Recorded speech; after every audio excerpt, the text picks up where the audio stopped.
Okay. All right. Welcome to Dis and Dat. We're continuing on with what hopefully is an interesting article.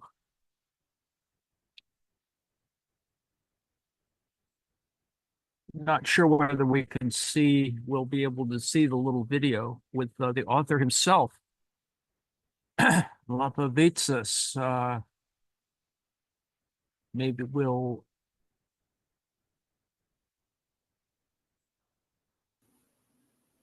see if we can actually see this. It's only 3 minutes.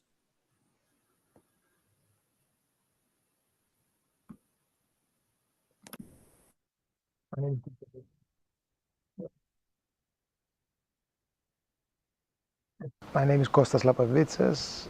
I teach economics and political economy at the University of London, and I've been working on money and finance and on the political economy of capitalism for many years now. What is the financialization of capitalism? Financialization, in my view, is constituted by three tendencies, three changes, three fundamental transformations at the grassroots of capitalist accumulation. First, industrial and commercial enterprises, big business in particular, has moved away from banks for investment than it used to, but it has become financialized. In other words, it uses its own funds to engage in financial transactions and to make financial profits. Second, and related to the first, banks and other financial institutions have been transformed and they make profits. They engage in activities which relate less to big business. They draw profits by engaging in financial transactions, lending to other banks, and they also draw profits by engaging in financial transactions with households and individuals. And the third tendency of financialization involves working people, individuals, but also households. They have also become financialized. They have been drawn into the financial system, both to borrow, but also to hold financial assets in many different ways.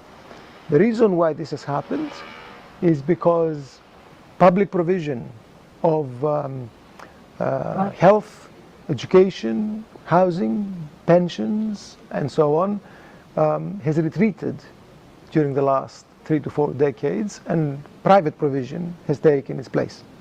Private provision is increasingly mediated by the financial system. And so financialization has penetrated everyday life, and that's the way people deal with a lot of their everyday needs. This transformation of capitalism represents a historical change, and it has led to a change in the class structure. A new layer of people has emerged that makes enormous profits out of the financial system. These profits are earned not by lending money, but by positioning and locating. Is profoundly unequal, prone to crisis, and highly unstable. And in my view, it ought to be reversed and overturned as soon as possible.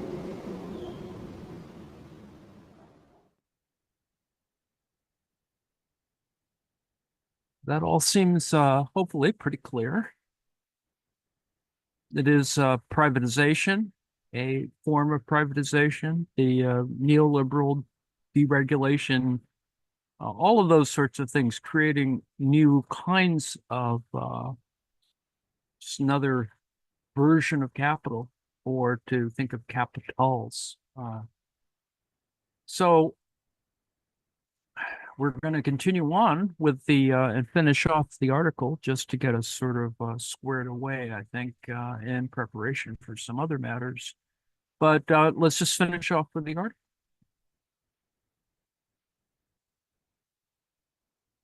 So financialization is predatory in that particular context. it has a predatory dimension, and predation is more possible under a deregulated or less regulated kind of environment. Financialization represents a historically specific transformation of capitalist economies. The interaction between finance and the rest of the economy is mediated by a complex set of institutional structures that often reflect historical, political, customary, and even cultural factors. A major source of difficulty in analyzing financialization lies in identifying the necessary mediations in a historically specific way.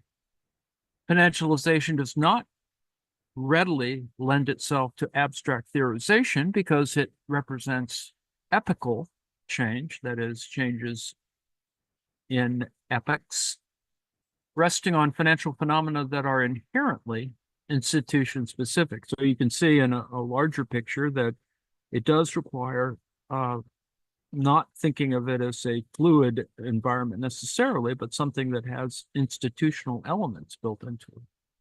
Consequently, the theoretical approach proposed below focuses on the fundamental tendencies that define financialization at the level of non-financial enterprises, financial enterprises, and households. And I think he doesn't fully explain the question of what counts as a non-financial enterprise, but I think it's looking at it as the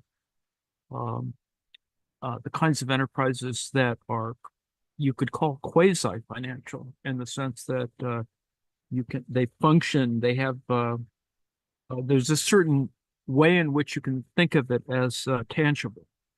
It subsequently considers the concrete ways in which these tendencies have been deflected through the historical and institutional peculiarities of core capitalist countries. Financialization by nature lacks a homogeneous form valid across the world. Rather, it varies among mature countries. Moreover, financialization also varies between developed and developing countries, taking a subordinate form in the latter. So in that sense, it has that center periphery kind of dynamic or asymmetry. There are similarities, but also differences between financialization and the first bout of financial ascendancy in advanced capitalism, which took place at the end of the 19th and the start of the 20th century. Both Hilferding and Lenin sought the origins of the historical transformation of capitalism of their era in fundamental interactions occurring within capitalist accumulation. Hilferding associated the transformation with the rise of finance capital, an amalgam of industrial and banking capital created as monopolistic corporations come increasingly to rely on banks for investment finance. You'll note, of course, that on the one hand, major capitalists rely on banks and ultimately on owning banks, but they create other kinds of financial relationships that allow them a certain degree or a certain type of flexibility, often with their own relative autonomy. So finance capital organizes the economy to suit its own interests, thus resulting in exclusive trading blocks and the export of money capital. You can see that, right? And even in the current day, the idea that you have more informal networks of money transactions that are often not so much off the books, but around the books relative to taxation. Consequently, it seeks to establish territorial empires by mobilizing the political and military help of the state. Lenin adopted Hilferding's analysis, added to it parasitical rentiers and greater emphasis on monopoly, and produced the definitive Marxist theory of imperialism in the 20th century. And I hopefully you can see that. It's certainly a key element in analyzing the perniciousness, perhaps, of a certain brand of imperialism amongst all the other kinds of activities of the 20th century. Hilferding and Lenin's diagnoses and conclusions hardly fit the current period of financial ascendancy. We don't, I mean, you can say that, well, it resembles all the same things, but they don't quite act in the same sorts of ways. So, however, their analytical and methodological approach, that is Hilferding and Lenin, is vital to examining financialization theoretically. So there are tendencies and forms described by the author. Three underlying tendencies characterize financialization. First, although monopolization remains a characteristic feature of mature contemporary economies in terms of both trade and foreign direct investment, FDI, monopoly capitals have become financialized. Large multinational corporations are typically able to finance the bulk of their investment without relying heavily on banks and mostly by drawing on retained profits. Insofar as they require external finance, they are able to obtain significant volumes in open financial markets relatively independently of banks. Now, you can see some of that sort of in our FTX sort of example, the failure of the firm FTX. Even the wage bill of large non-financial corporations is frequently financed through the issuing of commercial paper in open markets. Successive waves of takeovers, furthermore, have led to corporations becoming heavily involved in bond and equity trading in stock markets, thus developing skills in independent financial operations and trading. This is the evolution of mergers and acquisitions, the kind of things that have their own kind of little subculture. The author here refers to as a kind of subordinate relation. Second, banks have restructured themselves, partly reflecting the altered conduct of non-financial enterprises. Specifically, banks have moved towards mediating in open markets to earn fees, commissions, and profits from trading. This is that subprime deal. They have also turned towards individuals and households in general to profits from lending, but also from handling savings and financial assets. The transformation of banks have been in line with the enormous growth of open financial markets in recent decades, further fostered by state legislation. Banking capital has benefited from successive waves of mergers and acquisitions among non-financial enterprises, from channeling personal savings to stock markets at the behest of the state, and from the lifting of controls on interest rates and capital flows that has encouraged growth of financial markets. Third, and perhaps the most striking aspect of the recent period, has been the financialization of the personal revenue of workers and households across social classes. This phenomenon refers both to increasing debt, that is, for mortgages, general consumption, education, and health, and to expanded holdings of financial assets, for example, for pensions, insurance, money market funds, etc. Household financialization is associated with rising income inequality, but also with the retreat of public provision across a range of services, including housing, pensions, education, health, transport, and so on. In this context, the consumption of workers and others has become increasingly privatized and mediated by the financial system. Banks and other financial institutions have facilitated household consumption, but also the channeling of household savings to financial markets, thus extracting financial profits. Note that relations between banks and households are qualitatively different from the relations between banks and industrial capitalists. And this is no different than and structurally speaking, than the difference between certain types of banks. That is what we, SNLs and sort of full service banks are now, that's all very fuzzy, at least in the US context.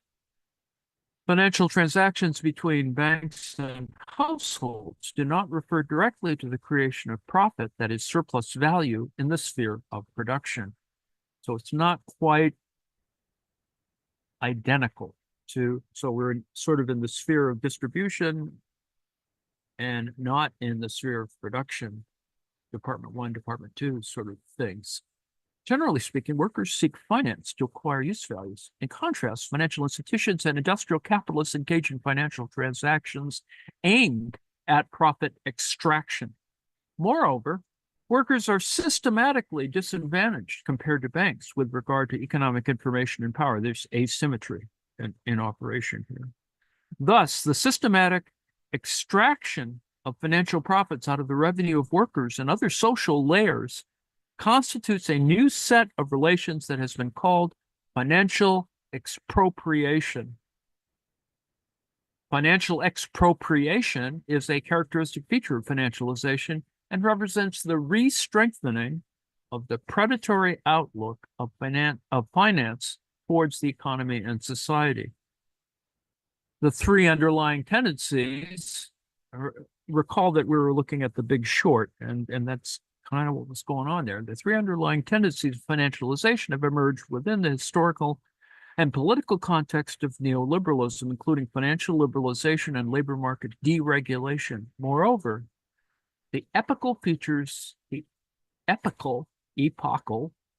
financialization have been conditioned by the historical and institutional specificities of particular countries, reflecting the shifting balance of class forces between capital and labor. Financialization has thus necessarily varied across different times and among different countries. By this token, the aim of theoretical analysis cannot be to produce a generally valid abstract model of financialization, but to specify its underlying tendencies and to ascertain the particular form and content it acquires in different contexts. It cannot be overemphasized that historical and institutional variation is a necessary feature of financialization. The first bout of financial ascendancy at the end of the 19th century was also characterized by considerable historical and institutional variation. Hilferding's finance capital focused heavily on Germany and Austria, both of which had very prominent bank-based practices in finance, thus lending a misleading air of universality to his analysis. In contrast, Lenin's imperialism stressed that finance capital acquired a different form depending on the economic structure, the political system, and the institutional mechanisms of particular countries. Imperialism was significantly different between, let's say, Germany and France. Financialization varies among mature countries. For example, the USA, Japan, Germany, and the UK. Non-financial corporations have generally become less reliant on banks, but there are major differences in financial practices between, on the one hand, the USA and UK, and on the other, Japanese and German enterprises. Banks, on the other hand, have moved away from lending for productive activities and towards lending to other financial corporations and households in all four countries. Nonetheless, significant variation is present and often of unexpected form. German banks, for instance, have a strong tendency to transact with other financial institutions. Deutsche Bank. Households, finally, exhibit a general trend to move savings away from bank deposits and toward other financial assets that could be traded in open markets, including pension funds and equities. Also notable is the increase in household indebtedness, typically associated with housing, although local practice can be still very different, as in relatively low household indebtedness in Germany. Financialization has emerged due to the spontaneous interactions among non-financial enterprises, banks, and households. These interactions among non-financial enterprises, banks, and households necessarily occur within an institutional context influenced by state policymaking, resulting in systemic change that reflects the peculiarities of each country. FDIC, for example, notwithstanding, the form of the capitalist economy necessarily varies, and often in ways that are related to the financial system. This insight is vital to analyzing financialization. The transformation is a systemic outlook that reflects the peculiarities of each country. Financialization also varies systematically between developed and developing countries. Formal imperialism has become practically irrelevant in contemporary capitalism, but mature capitalist countries have retained a dominant role in economic activity across the world. At the same time, the mode of integration of developing countries into the world market has changed profoundly in recent decades. Financialization in developing countries is associated with the financial liberalization that began in the 1970s, lifting price and quantity controls in domestic financial systems. Financial liberalization has gradually acquired further features, including the establishment of stock markets.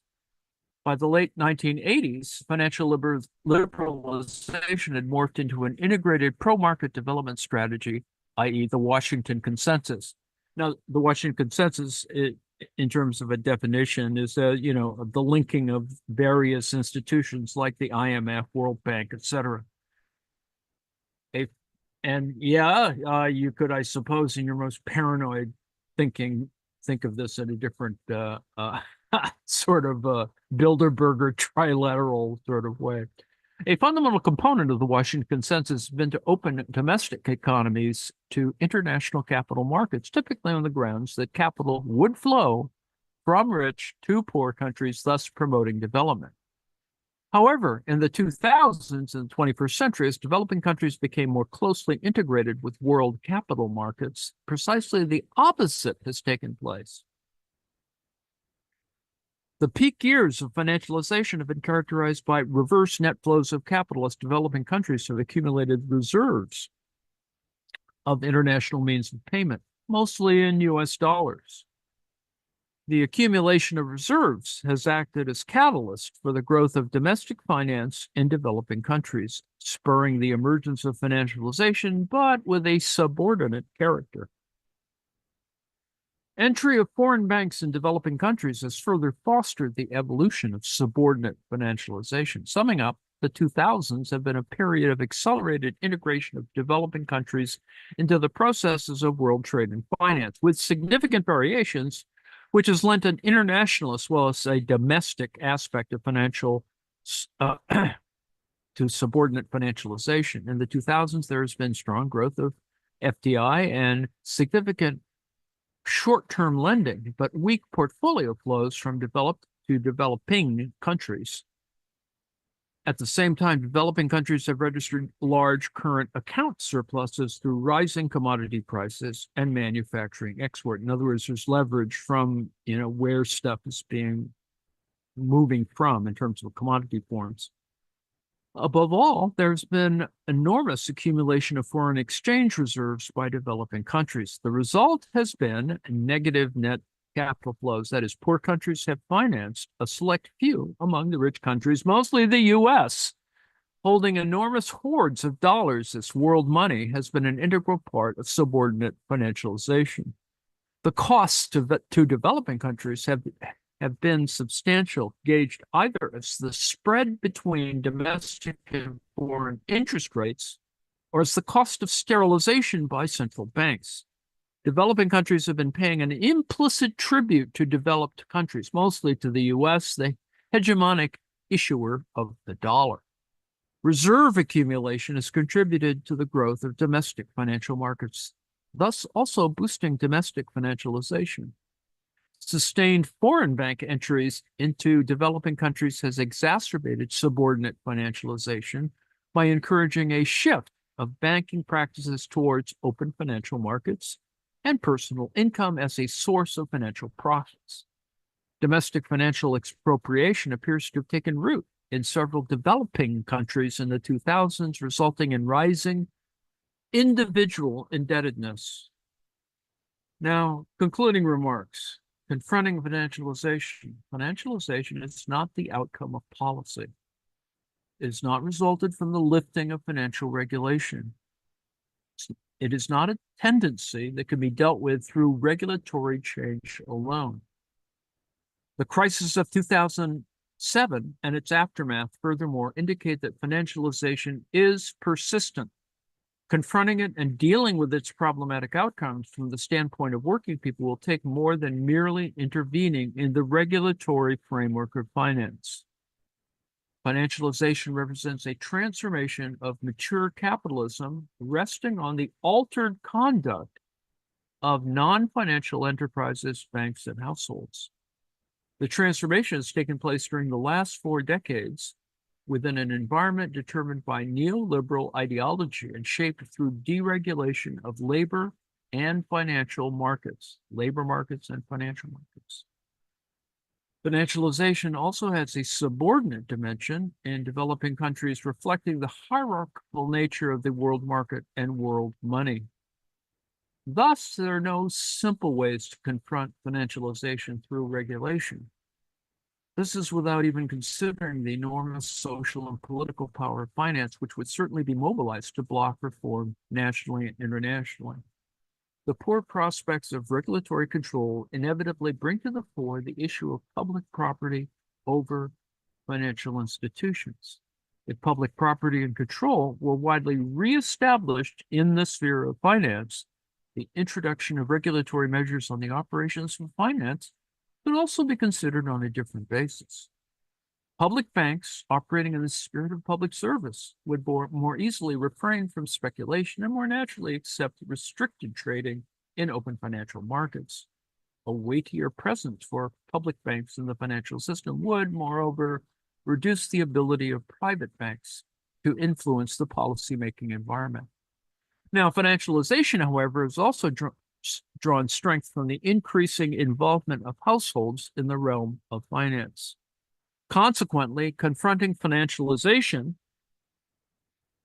includes reasserting the importance of public housing, health, education, pensions, and consumption more generally. It entails reimposing a public spirit across these fields, as well as the ascendancy of the notion of a public right to access basic goods and services. The expanding rule of money over the livelihood of households and individuals would thus be reversed. Room to engage in policies of public provision is afforded by the rise of new technologies and by the spontaneous opposition of working people to the monetization of life. Fresh approaches to public provision incorporating democratic and communal practices are required. It is evident in this light that countering neoliberalism is integral to confronting liberalization. The ideas of neoliberalism, above all, on markets and tax, have set the terrain for financialization and for the broader transformation of capitalism during the last 4 decades. Financialization cannot be confronted without reestablishing the ideological primacy of the collective over the individual and of the public over the private.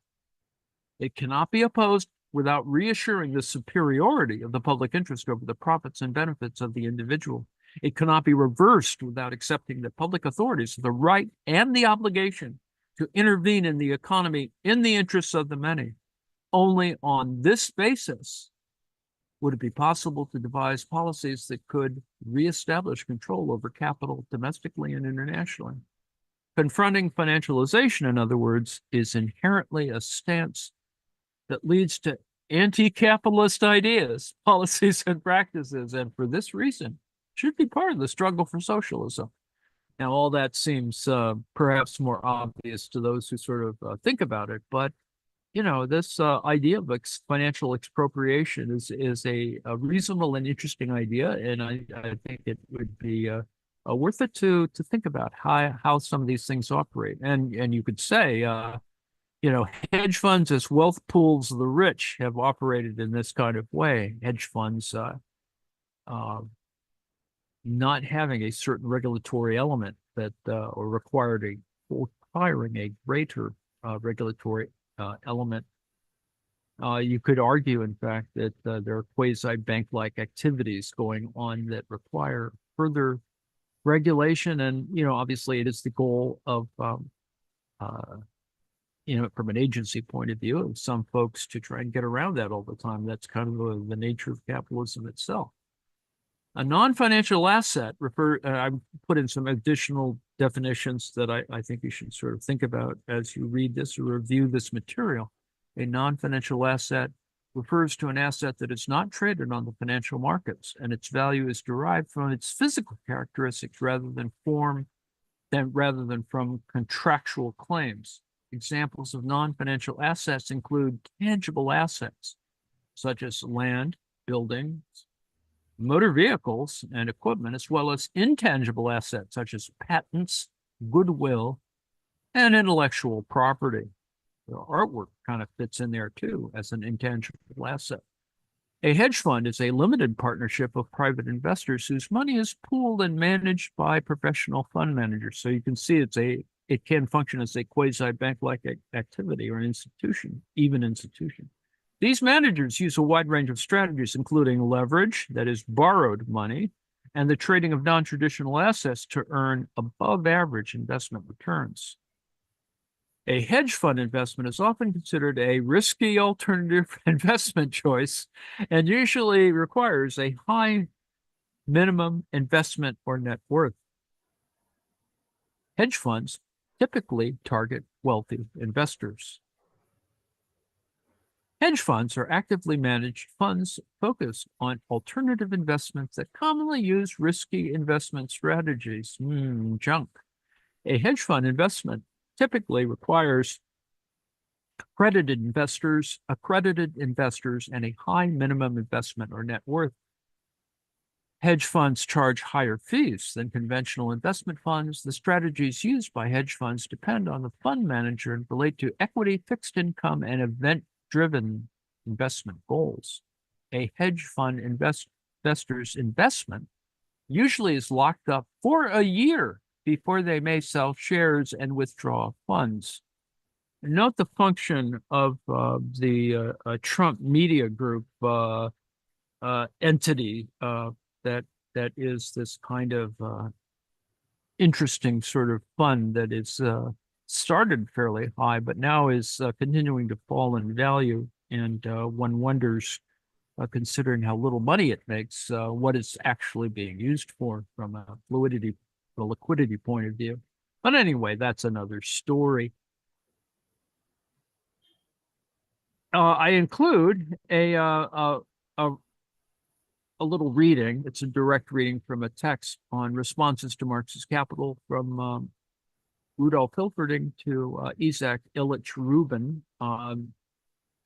This doesn't disclaim or discredit the idea of thinking about kind of productivist view of a national economy or global economy, but rather simply that some sectors, as in financialization, have gained a sort of presence in the context. It's Department 2 sort of becoming more important, but not, principle. It simply is a lateral move that you could refer to it in that sense. Stuff is still being made, in other words. And then I include a link to a reading of Killing the Host by Michael Hudson, since Michael Hudson will enter into our discourse subsequently. So I just tacked that on the end of the second half of what we've been looking at today. May want to look at the kind of sort of tanky version of thinking about this on a version of TikTok, which for several minutes discusses the difference between money capital versus real capital. And yes, I think it's clear that some countries understand this and the U.S. does not, for a variety of interesting reasons that have to do, of course, with the U.S. position as a reserve, the dollar as a reserve currency, et cetera. So the article has been The Financialization of Capitalism, Profiting Without Producing by Kostas Lapavitsas, and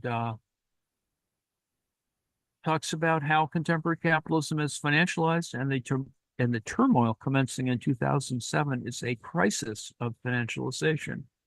Needless to say, we're sort of still in it, and there's still these moments that, where the potential for recession, stagnation, et cetera, are all at work. As I speak, currently the U.S. is in a very good position, but this all can change fairly quickly if there are disasters on the horizon, which we could see. So needless to say, that's kind of where I wanted to yak today. I think I've used most of my yakking time. Let's take a look and see if there are questions or queries. When did central banks become a thing? Central banks have always been a thing. It just depends on whether the state decided to give it more or less power. And, there was a moment when the central bank was more like a, sort of a neutral arbiter in these matters. And then as the size of the state, the scale of state activity increased, and particularly on the issue of things like global trade, et cetera, you have to have entities through which these things flow. And then, of course, there's currency exchange. So central banks have always been there. They have increasingly been less neutral. Let's put it that way. And, these are interesting questions that relate to that.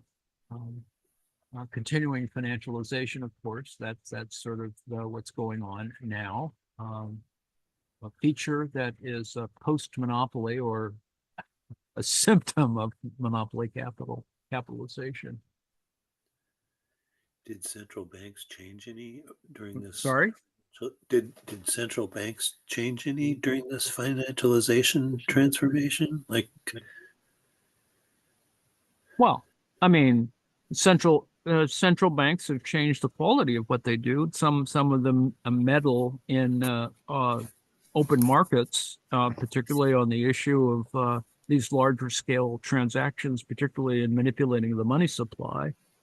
That's why certain capitalists are aggrieved by the role of the Fed, for example, in these activities. You can see that, right?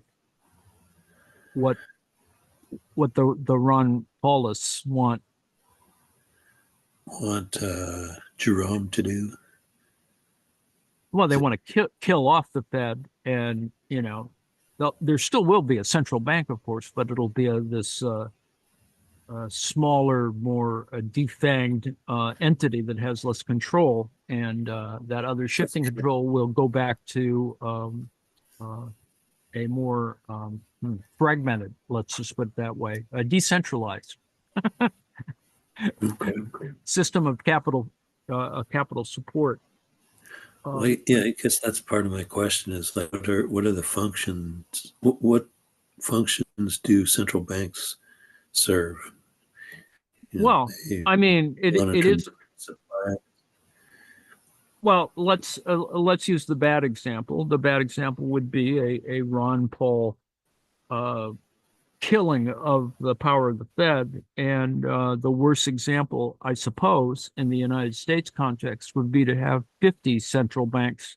The North Dakota has its own state bank, right? So that every state would have its own bank. Yeah. So the California state bank would be an incredibly powerful bank on its own, right? Because California is the sixth biggest economy on the globe. And yeah, I mean, speaking as a native Californian, I'd move back. Hell, that'd be I'd move back certainly. Might have to pay bribes crossing each damn state border to get back. But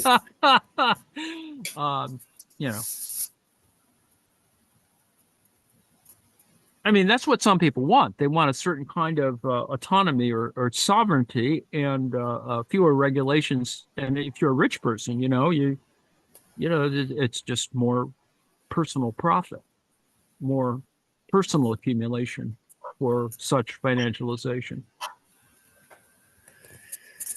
Yeah.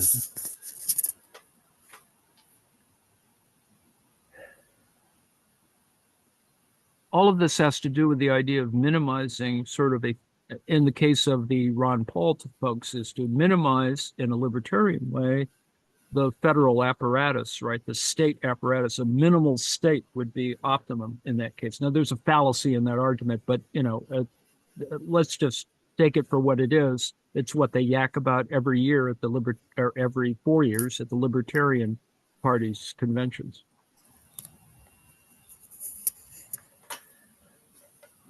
Hmm.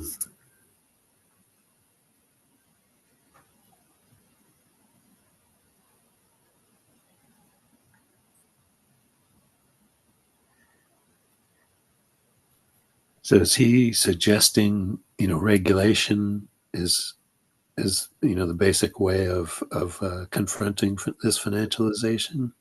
Yes, it still is about moving towards socialism. I mean, ultimately, that's the subtext. The subtext is, it just got out of control. This neoliberal, deregulation, all that stuff, it just got out of control. And 2007 was a perfect example of the need for greater regulatory authority over all of these new versions of finance.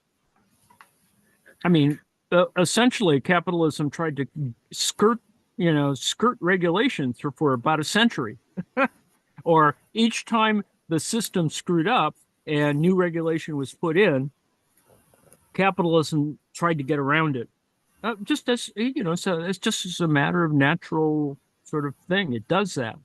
But one should assume that that's not the way it always should be and the way it has always been. Although you can argue that it has certain central features as capital as wealth has been accumulated.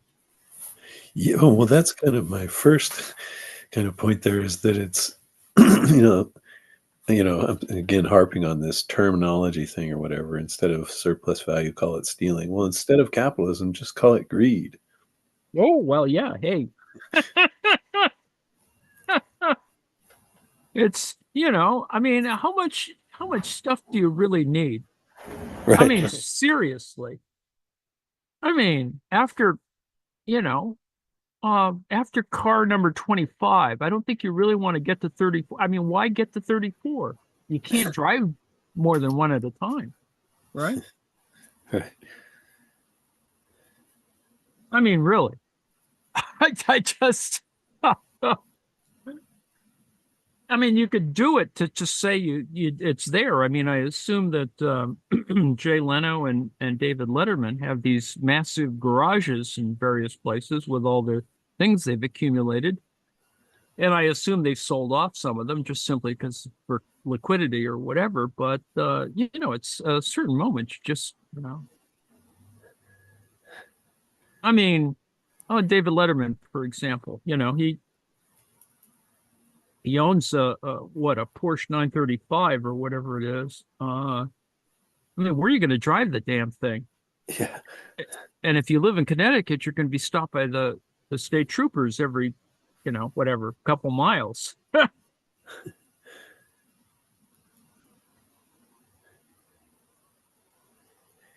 Yeah, you can still get a flat tire. Oh, indeed. I Yeah, mean, you're missing. go ahead.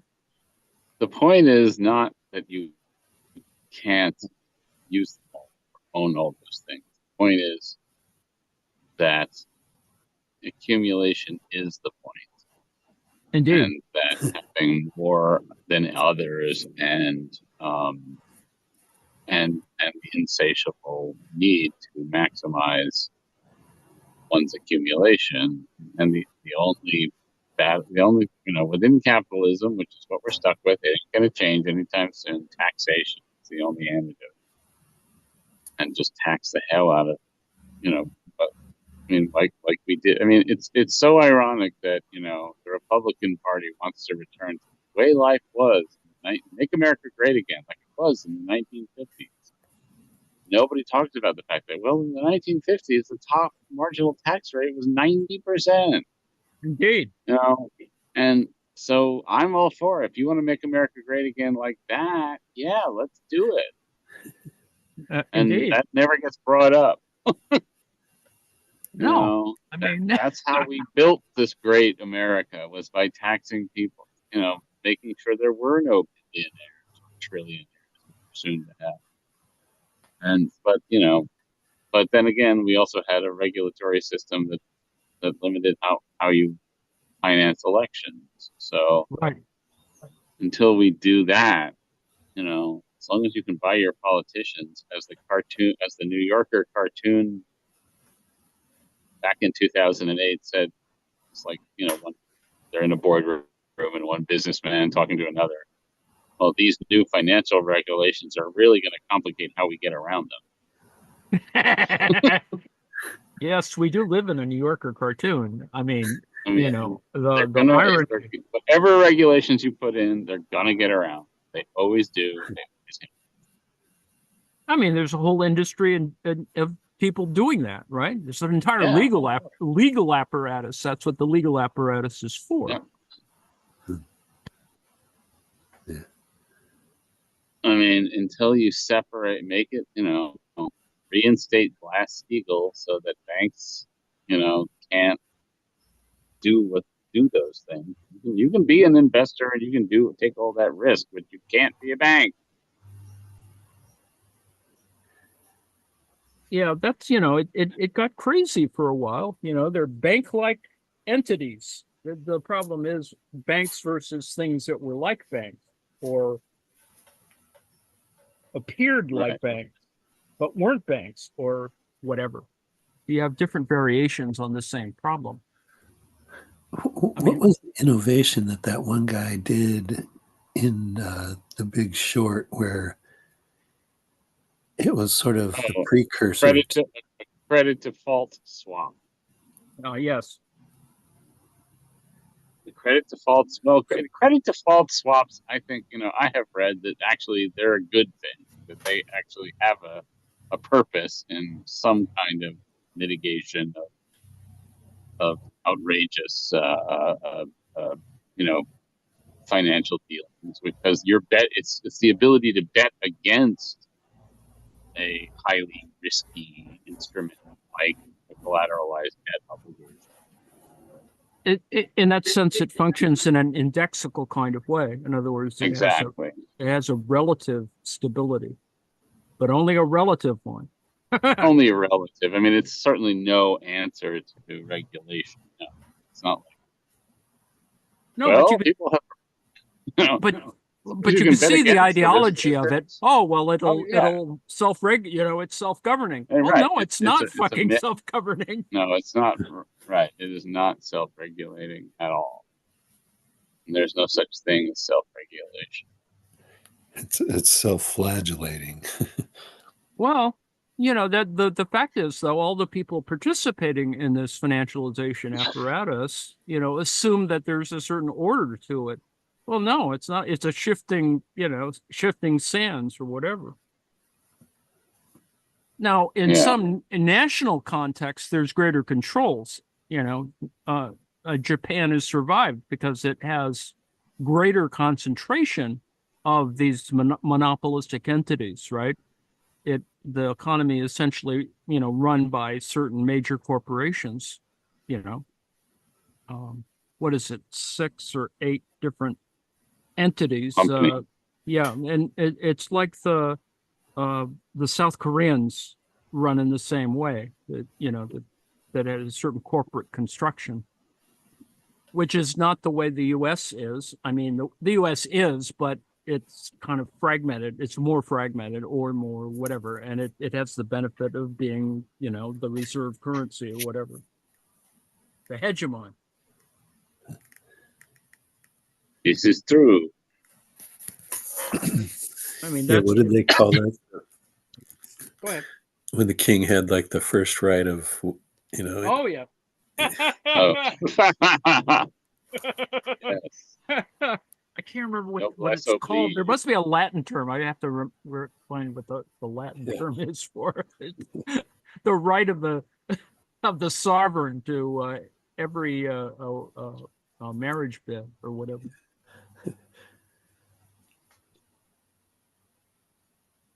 I know. I wonder if the Supreme Court would find that within the presidential immunity.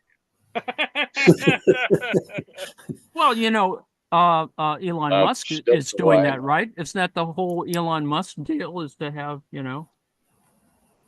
Oh, wow. It spread his seed. Oh, that, yes. His natalist tendencies.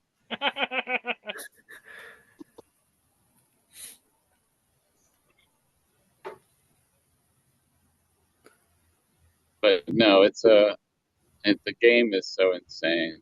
I have a friend who is a hedge fund manager. He's quite wealthy. He's a multi-millionaire. And he's like, I don't know why you pay yourself. Like, he doesn't understand why in my company, I pay myself a salary and I pay taxes on that salary. Because he doesn't do it that way, of course. He doesn't have to do it that way. Why haven't you been hiding this somewhere? Or whatever. Right. Or why don't you do what millionaires do? Take out a loan against your wealth, and that's what you live on, and then you pay yourself back. Indeed. It's like, well, I can't do that.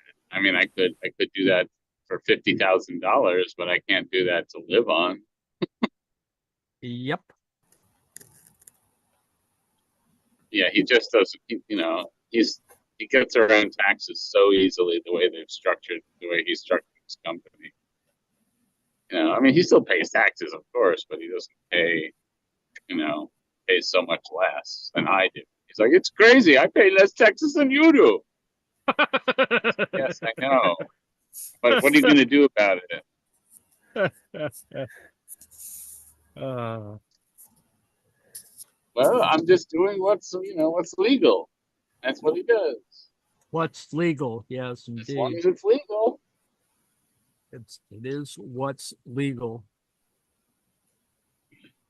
Well, it is just gratuities, right? It is about tips, as Anna is suggesting. Yeah, in a way.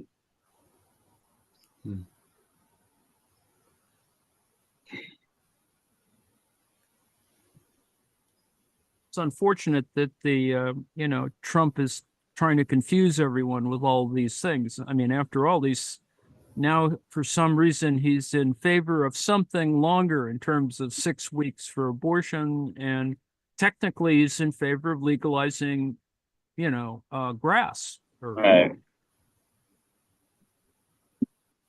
Yes. It's well, somebody once said, the strategy he has for everything is win the conversation or win the argument, win the transaction. Yeah, Yes. it's purely about whatever he's talking about at the moment. You got to win that statement. And if it completely contradicts what he said the day before, so be it. Because he knows mostly he can get away with that. And He's just, the I CNN's not going to hold him to it. They'll just go, okay. It's applying his, I am the king of debt sort of thing. He's always staying ahead. All right. Until the next scam. Yeah, and some people just buy it, whatever. Oh, a lot of people do. More than once, yeah. That was 40%. When they interview those people at the Trump rallies, they don't always ask them, how many other rallies have you been to? But I remember one time, there was a woman who's like, I've been to, 4 other Trump rallies. Well, sure. Repeat suckers, It's like following the Grateful Dead, man. Want to hear the greatest hits? Yeah, the Grateful Dead. Deadheads really don't like that analogy, but but it's true.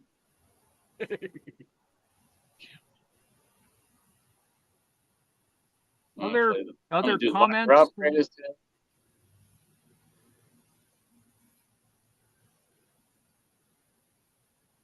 I think we're about ready to stop, so we can have a free period before the red hour. Let me. I don't know if Joe is still there to shut us off. If not, I will do it. Thank you. IDT. Free period.